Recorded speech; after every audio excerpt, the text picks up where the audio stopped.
السلام علیکم دوستو یہ 16 سال پہلے کی بات ہے کہ ایک امریکی سپاہی کو بدنام زمانہ امریکی جیل گوانتانامو بے میں گارڈ کی ڈیوٹی ملی۔ اس گارڈ کا نام تھا اسٹیوارٹ اور اسے جس قیدی کی نگرانی کرنا تھی اسے گوانتانامو بے کا سب سے اہم اور خطرناک قیدی قرار دیا گیا تھا۔ یہ قیدی کتنا خطرناک تھا اس بات کا اندازہ یوں لگائیں کہ امریکی حکام کو لگتا تھا کہ وہ گوانتانامو بے میں بیٹھ کر بھی جیل سے باہر لوگوں کو قتل کروا سکتا ہے، حتیٰ کہ وہ قیدی اپنے گارڈز اور ان کی فیملیز کو بھی مروا سکتا ہے۔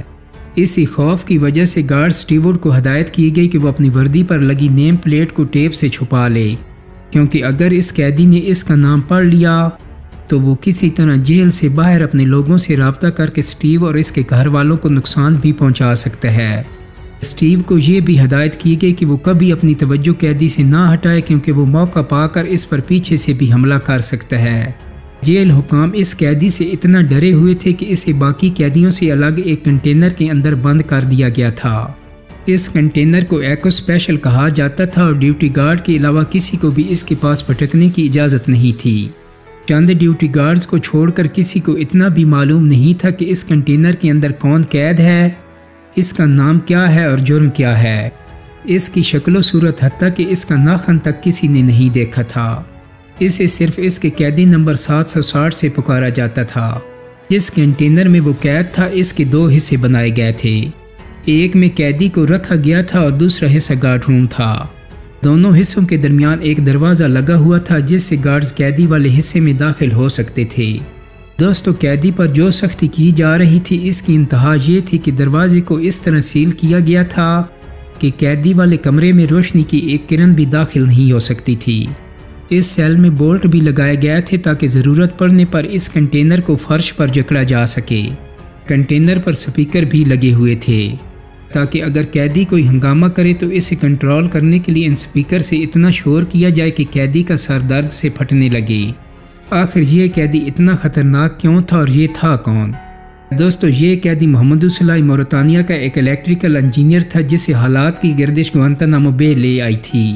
امریکی انٹیلیجنس ایجنسیوں نے اس کے خلاف بے شمار ثبوت جمع کر لیے تھے اور صلاحی نے بھی قید کے دوران دہشت گردی کی بہت سی وارداتوں میں ملوث ہونے کا اعتراف کر لیا تھا، جس میں 9/11 کا حملہ بھی شامل تھا۔ ان سارے ثبوتوں اور صلاحی کے اپنے اعترافی بیانات کو ایک مکمل دستاویز میں محفوظ کر لیا گیا تھا۔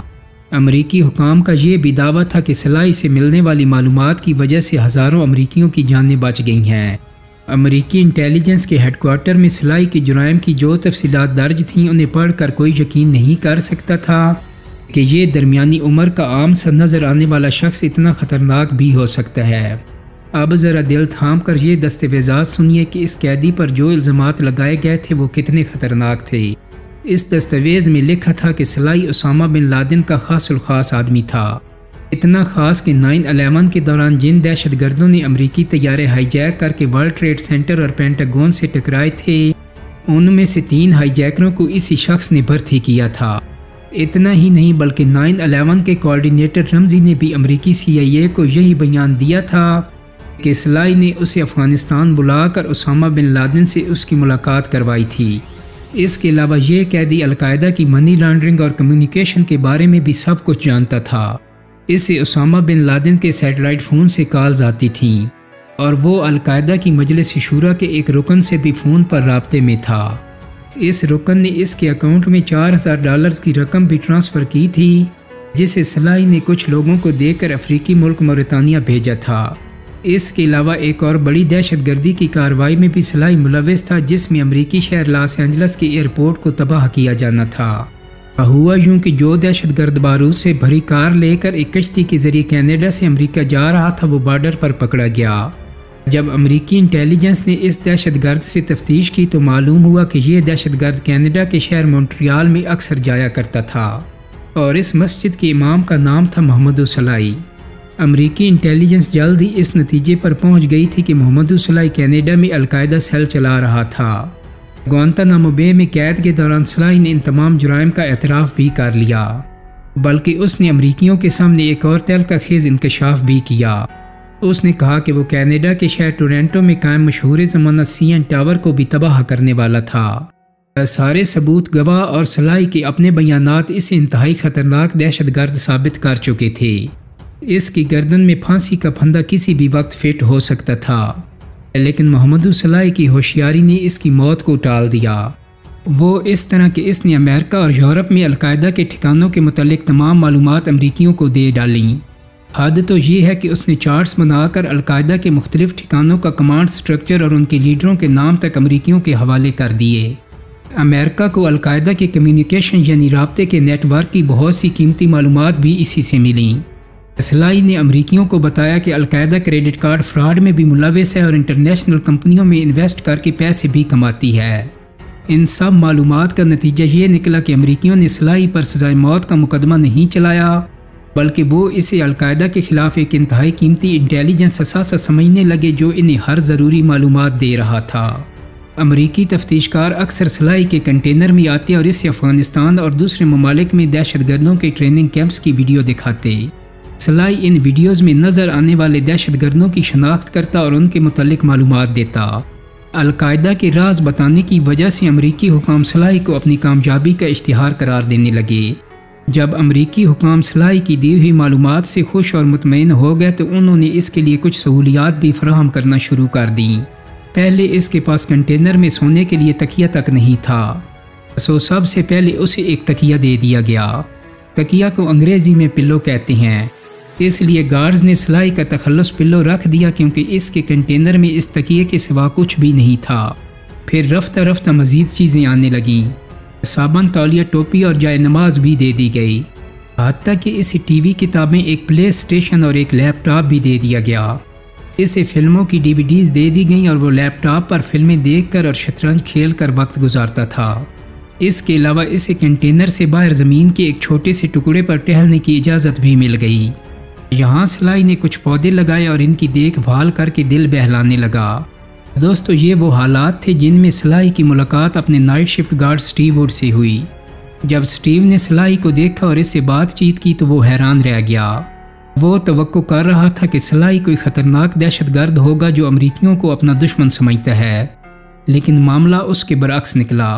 سلائی ایک پڑھا لکھا، سنجیدہ مزاج اور دلچسپ انسان تھا۔ وہ اپنے گارڈ سے علمی بحث کرتا اور ان کے ساتھ شطرنج کھیلتا۔ جیل حکام نے اس کے بارے میں جو افواہ مشہور کر رکھی تھی کہ وہ اپنے گارڈز کو قتل کروا سکتا ہے، یہ بھی جھوٹ ثابت ہوئیں۔ ہوا یہ کہ سٹیو ووڈ اپنی نیم پلیٹ پر جو ٹیپ لگاتا تھا وہ اکثر نیم پلیٹ سے علیحدہ ہو کر گر جاتی تھی۔ یوں سلائی نے اس کا نام پڑھ لیا، مگر سٹیو ووڈ کو کوئی نقصان پہنچا، نہ اس کے گھر والوں کو۔ یعنی یہ بات غلط ثابت ہو گئی کہ سلائی اپنے گارڈز جو ان کے گھر والوں کو قتل کروانے کی صلاحیت رکھتا ہے۔ کچھ عرصہ سلائی کے ساتھ گزارنے کے بعد اب سٹیو ووڈ کے لیے ایک مشکل صورتحال پیدا ہو گئی۔ اس کے دل و دماغ میں ایک عجیب سی جنگ چل رہی تھی۔ اس کا دماغ اسے انٹیلیجنس کی دستاویزات کے مطابق مجرم قرار دینا چاہتا تھا اور دل کہتا تھا کہ یہ شخص بالکل بے گناہ ہے۔ اس دوران سٹیو نے ایک ویڈیو دیکھی اور اس ویڈیو میں امریکی فوجیوں کو عراق کی ابو غریب جیل میں قیدیوں پر تشدد کرتے ہوئے دکھایا گیا۔ اس ویڈیو سے سٹیو کو یقین ہونے لگا کہ ابو غریب کے قیدیوں کی طرح گوانتانامو بے میں قید محمد سلائی بھی بے گناہ پھنسایا گیا ہے۔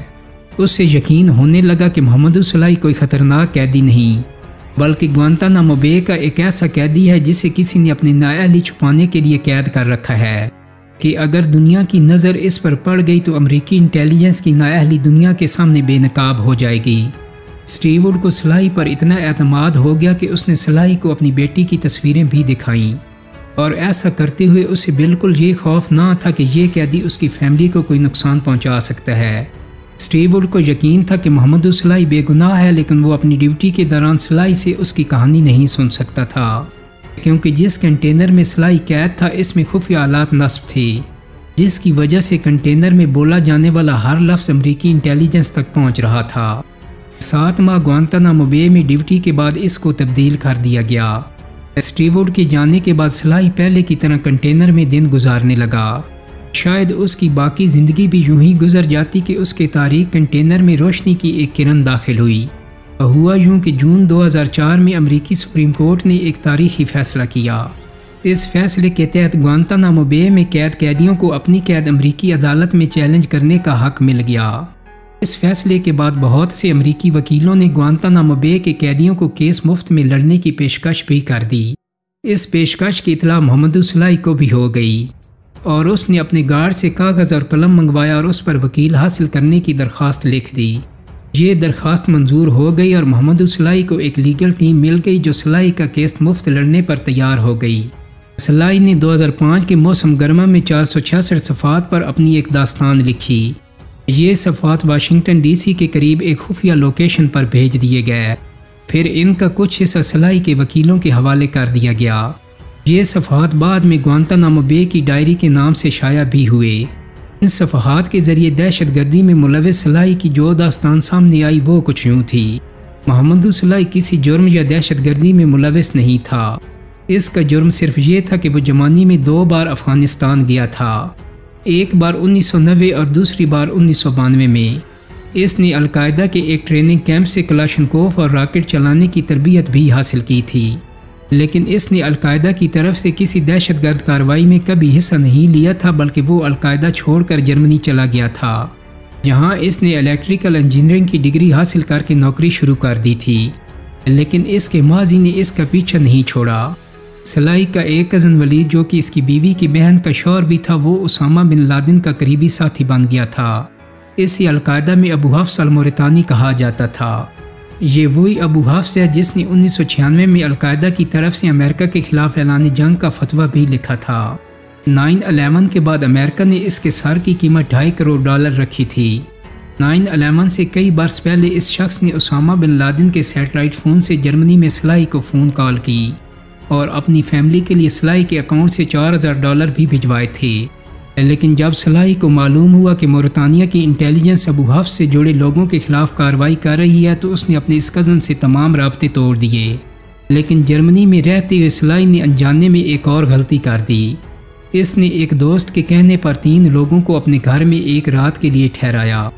یہ لوگ اصل میں روس کے خلاف جہاد کے لیے چیچنیا جانا چاہتے تھے۔ ان دنوں جہاد کے لیے لوگوں کا سفر کوئی عجیب بات نہیں تھی۔ ابھی 9/11 کے بعد والی دہشت گردی کے خلاف جنگ والی صورتحال شروع نہیں ہوئی تھی اور لوگ جہادیوں سے بات چیت یا میل جول میں کوئی خطرہ محسوس نہیں کرتے تھے۔ چنانچہ صلاحی نے بھی بے فکر ہو کر ان لوگوں کو اپنے گھر میں ٹھہرا لیا۔ یہی نہیں، جب ان لوگوں نے اسے بتایا کہ وہ چیچنیا جا رہے ہیں تو اس نے انہیں ایک مفت مشورہ بھی دے ڈالا۔ صلاحی نے کہا کہ وہ چیچنیا جانے سے پہلے افغانستان جا کر ٹریننگ حاصل کر لیں۔ تینوں مہمانوں نے صلاحی کی بات کو سیریس لیا اور واقعی افغانستان چلے گئے۔ صلاحی ان لوگوں کو بھول گیا مگر وہ لوگ اسے نہیں بھول پائے۔ ان تینوں میں سے ایک رمزی تھا، وہی رمزی جو بعد میں القاعدہ میں شامل ہو کر 9/11 حملوں کا ایک کردار بھی بنا۔ 9/11 حملوں کے بعد جب وہ پکڑا گیا تو اس نے امریکی CIA کو صلاحی سے ملاقات کی کہانی سنائی اور CIA نے یہ اندازہ لگایا کہ صلاحی 9/11 پر حملوں کے لیے لوگ بھرتی کر رہا تھا۔ دوستو، اب صلاحی انجانے میں 3 غلطیاں کر چکا تھا۔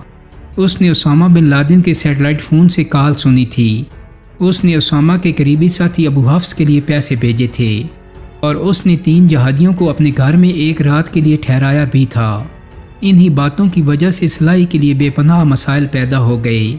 جرمن انٹیلیجنس کی نظروں میں وہ مشکوک ہو گیا، لیکن ان لوگوں کے پاس اسے مجرم ثابت کرنے کے لیے ٹھوس ثبوت موجود نہیں تھے، لہٰذا انہوں نے اس کی نگرانی شروع کر دی۔ نگرانی سے تنگ آ کر صلاحی نے جرمنی چھوڑ دیا اور کینیڈا اپنے ایک دوست محسن کے پاس چلا آیا۔ یہاں صلاحی نے مونٹریال شہر کی ایک مسجد میں رمضان کے دوران نمازوں کی امامت کروائی، لیکن صلاحی جس دوست کے پاس آ کر خود کو محفوظ محسوس کر رہا تھا، اس کے بھی ایک الجیرین جہادی گروپ سے تعلقات تھے۔ اس گروپ کا ایک دہشت گرد احمد ریسان بارود سے بھری کار ایک فیری میں لے کر کینیڈا سے امریکہ جانے کی کوشش میں پکڑا گیا۔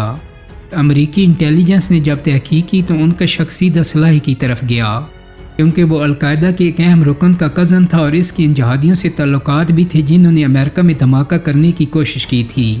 اب امریکی انٹیلیجنس سمجھنے لگی تھی کہ ضرور صلاحی مونٹریال میں القاعدہ کا کوئی سیل چلا رہا ہے۔ چنانچہ صلاحی کو پکڑنے کے لیے امریکی انٹیلیجنس نے ایک ڈرامہ کھیلا۔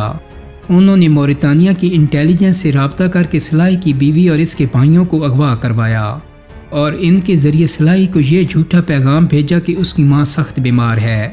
صلاحی یہ پیغام سن کر کینیڈا سے موریتانیہ واپس بھاگا۔ اس نے سینیگال کے راستے موریتانیہ پہنچنا تھا، مگر سینیگال کے ہوائی اڈے پر ہی اسے گرفتار کر لیا گیا۔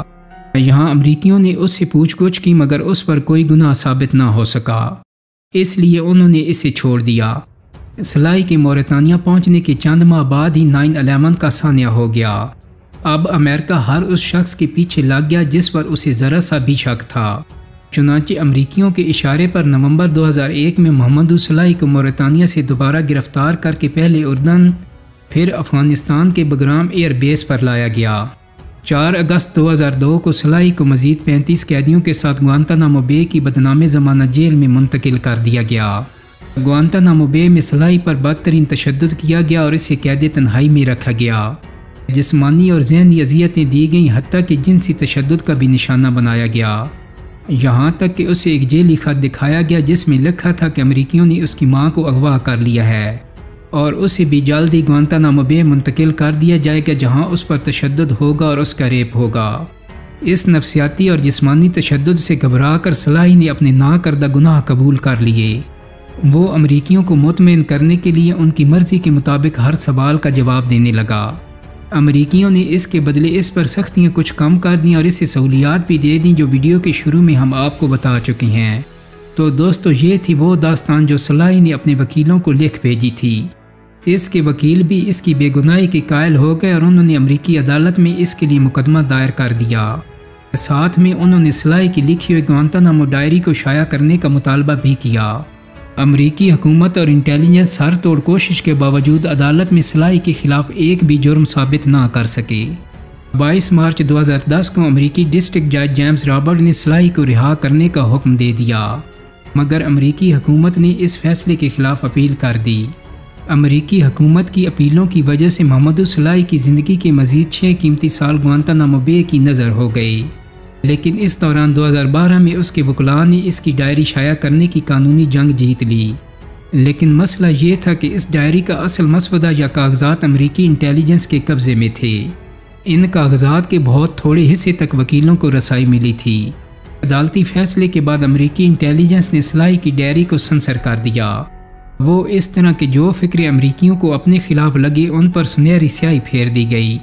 یہ ڈائری 2015 میں شائع ہوئی، لیکن اس طرح کہ اس کے جن فکروں پر سیاہی لگائی گئی تھی وہ لائن اسی طرح شائع ہوئیں، یعنی پڑھنے والوں کو مکمل اندازہ ہو جاتا تھا کہ اس کتاب کو کن جگہوں سے اور کتنا سنسر کیا گیا ہے۔ اس کے اگلے برس یعنی 2016 میں ایک امریکی عدالت نے سلائی کی رہائی کا فیصلہ سنا دیا۔ سلائی کو گوانتانامو بے سے نکال کر موریتانیہ واپس بھیج دیا گیا، مگر اس کا پاسپورٹ ضبط کر لیا گیا۔ دوستو، آج بھی محمد سلائی موریتانیہ میں اپنی زندگی کے باقی دن گزار رہا ہے، لیکن آپ کو یہ بھی بتاتا چلوں کہ اس گارڈ کا کیا بنا جو محمد سلائی کو بے گناہ سمجھ رہا تھا۔ تو وہ گارڈ محمد سلائی کی کوششوں سے اسلام کی طرف مائل ہو گیا تھا۔ وہ صرف چند ماہ سلائی کے ساتھ رہا تھا، لیکن اس کی دنیا بدل گئی تھی۔ اس نے اسلام کا مطالعہ شروع کر دیا تھا اور آخر مسلمان ہو گیا۔ سلائی کی رہائی کے بعد وہ موریتانیہ جا کر اس سے ملا بھی اور دونوں نے پرانی یادیں تازہ کیں۔ دوستو، امید کرتا ہوں کہ میری آج کی ویڈیو آپ کو پسند آئی ہوگی۔ اگر ویڈیو اچھی لگی ہے تو اس کو لائک اور شیئر کر دیں۔ میرے چینل کو سبسکرائب کرنے کے ساتھ ساتھ بیل آئیکن کو بھی کلک کر دیں تاکہ آپ کو میری آنے والی مزید ویڈیوز کے نوٹیفیکیشن ملتے رہیں۔ بہت جلد ہی ایک نئی ویڈیو کے ساتھ ملاقات ہوگی۔ اپنا بہت سارا خیال رکھیے گا۔ اللہ حافظ۔